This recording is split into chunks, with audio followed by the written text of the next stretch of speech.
Yasir, and I'm one of the founders, for Jugnu. By education and by passion, I happen to be a techie first, which turned into more of a management person post my MBA. But I still have a lot of fascination and association with technology. I love solving problems using tech. So the career started with being a computer science graduate, getting into hardcore development, coding, but I ended up selling soap with Unilever for about 8 years, and that's where we built a lot of passion and fascination in terms of how consumer goods gets distributed, what sort of challenges they face. That's what led us to launch SalesFlow initially, and then we focused most of our energies towards Jugnu in terms of solving the biggest problem, which is the Pakistan's retail supply chain. Hi, my name is Sharoon, and like Yasir, I spent most of my early career with Unilever. So graduated in 2009 as an engineer, and pretty much learnt management or the intricacies of P&L really at my first job. And then he was selling soap and I was selling tea, and it was there that we sort of had a little intersection of sorts. Whereby we would end up working on a lot of projects together, which were trying to redefine the way our company approached retail. And I still remember we took like a 30-day hiatus or a break, and we were very clear in those 30 days that we wanted to step out and do something that could impact the industry at large. And that's how the first organization that we created, which Alhamdulillah continues to do well, was launched. And now, in the process of building Jugnu, which is trying to redefine the way the retail ecosystem of the country works. So quite passionate and excited to be leading it as a co-founder.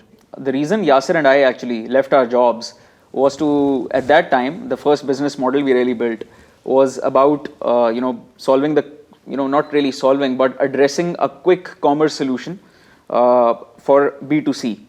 And it was while doing that we sort of realized that this is 2015, that without any venture capital support, because venture capital to tab hota hi nahi tha Pakistan mein, whatever little savings that we had, we would run out rapidly, and we had to do something that could still continue to fuel the company forward. So we made a pivot to becoming a B2B software as a service provider, still addressing the same problem, which is retail distribution, but in a different way. And while we really laid out the rails or the network of the retail architecture of Pakistan, becoming a solution provider to 50 plus companies, having a flow through revenue of over $2.5 billion on our platform, we started to notice or visualize that there is a bigger problem at play that can be solved in terms of how you can provide greater access to goods to the close to 1 million SMEs of Pakistan, and how can you really enhance or increase their livelihoods. And it was with this passion that really Jugnu started to kick off about, I think, a year and a half from today. Okay, so just building on that point, why did we go on to do Jugnu? I think we have to take a few steps back to really understand that Pakistan is a home to about 220 million people, and it is set to become the world's third largest country in the world. The Indians followed by the Chinese, and then Pakistan. By 2050, we will be the third largest nation in this world. Now that means that all those people have to be fed. They have to be given physical produce to be able to consume. Even if it's washing their face, they need soap. And how does this entire supply chain really work? Even companies like Unilever struggle in a lot of areas. So the largest consumer good companies do struggle to get the products to the people through the current supply chain networks. The way commerce happens today is exactly the same in terms of trading or tijarat, as we call it, as it happened more than 100 years ago.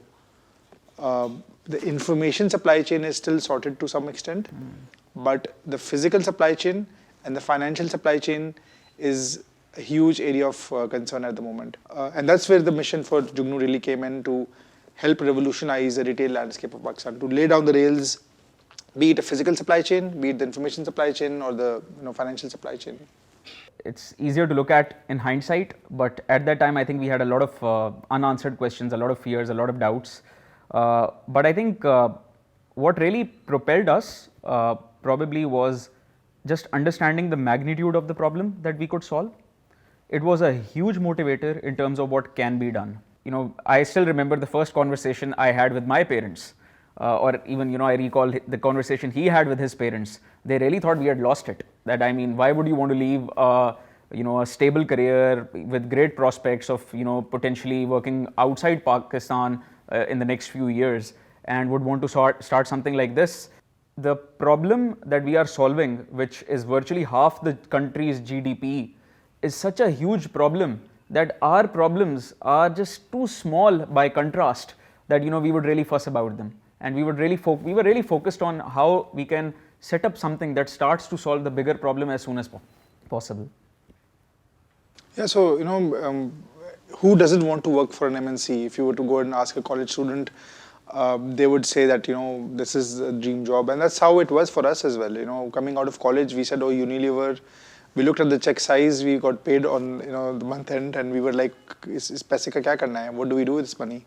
But when we would ask ourselves, were we managing the present, or were we creating a future? That is one question that you'd always think about, that we felt the potential for us was a lot greater, and that's, I think, what every founder should look at. That do you feel equipped to be able to go and solve a problem for the industry?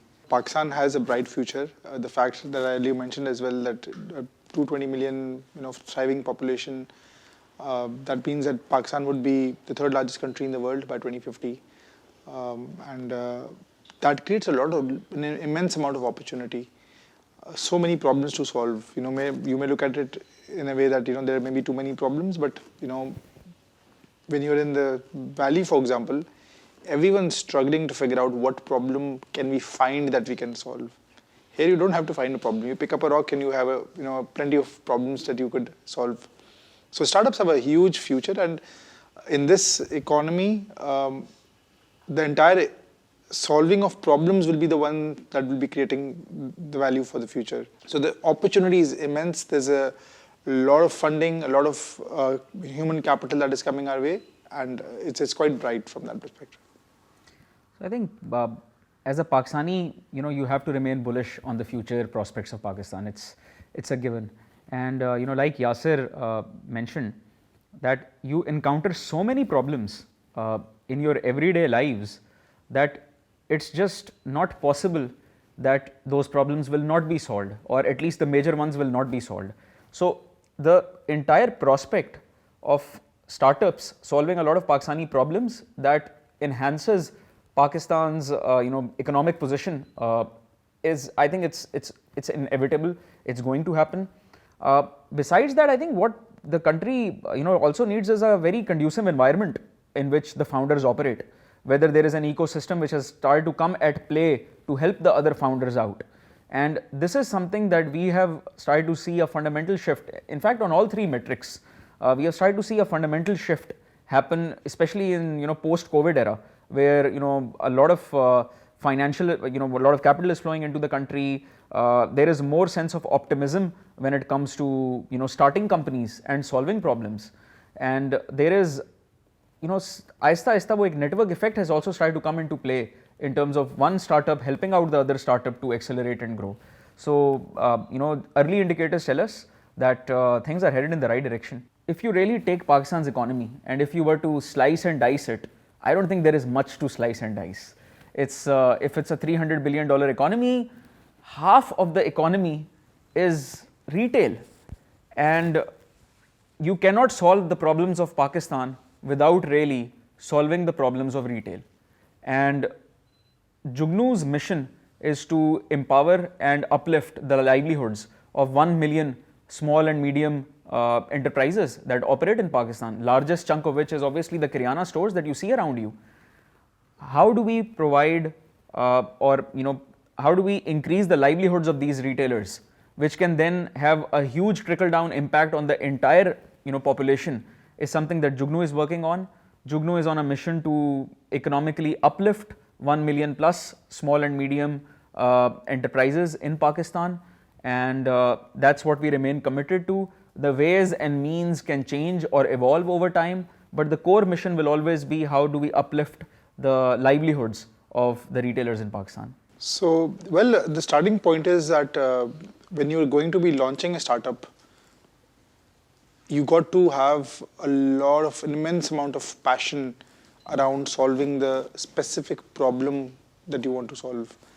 If you just feel that one fine day I can wake up from my sleep and go about, solving the problem without having conviction and without having the passion to solve it, it's just best to go back to sleep. You probably will not have it in you to solve it. In terms of challenges, probably I would say, while it's a given that any founder needs to have tremendous amount of conviction in them really to start something, especially in a market like ours. But there are a couple of things that would probably be the bottlenecks. I think I would say finding trained talent or access to talent is one of the challenges that startups in Pakistan do face. Which is more of a dichotomy really. You have such a large chunk of talent that is graduating in the country, and then there are jobs that are available, and somehow they are not really marrying with each other. So I think for me, access to talent, access to the right kind of talent remains one of the biggest challenges. Just building one more thing on that. So just to contextualize what Sharoon also said, there are 3 ingredients for having a great thriving ecosystem. So one which Sharoon mentioned, which is the human capital. You also need financial capital, and the third one is having opportunities, which we have earlier discussed as well. Pakistan is a land of opportunities, a lot of problems to solve. We have started to see a lot of financial capital coming in. This 2021 was a mega year in terms of the amount of capital that Pakistan was able to attract. The human capital part is kind of the bottleneck where we need to really have all people come together. So every ecosystem we've seen, be it the Valley, be it Southeast Asia, these 3 ingredients have to come together. As an economy, I can say that Pakistan is going through a difficult time, as you've always heard since we were born. But generally, the economic activity needs to uplift, and I firmly believe that the small and medium enterprises will have a huge role to play with it. Now, be it agri, be it retail, and everything that surrounds it, in terms of commerce and fintech, will be the biggest driving force in lifting this economy up.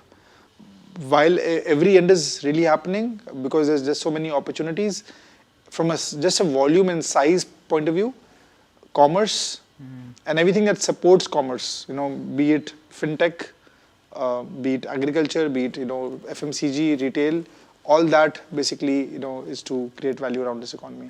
And we've seen it for countries that were at a similar stage, a couple of years back, compared to Pakistan. So be it India, Indonesia, Bangladesh, they've all gone through it.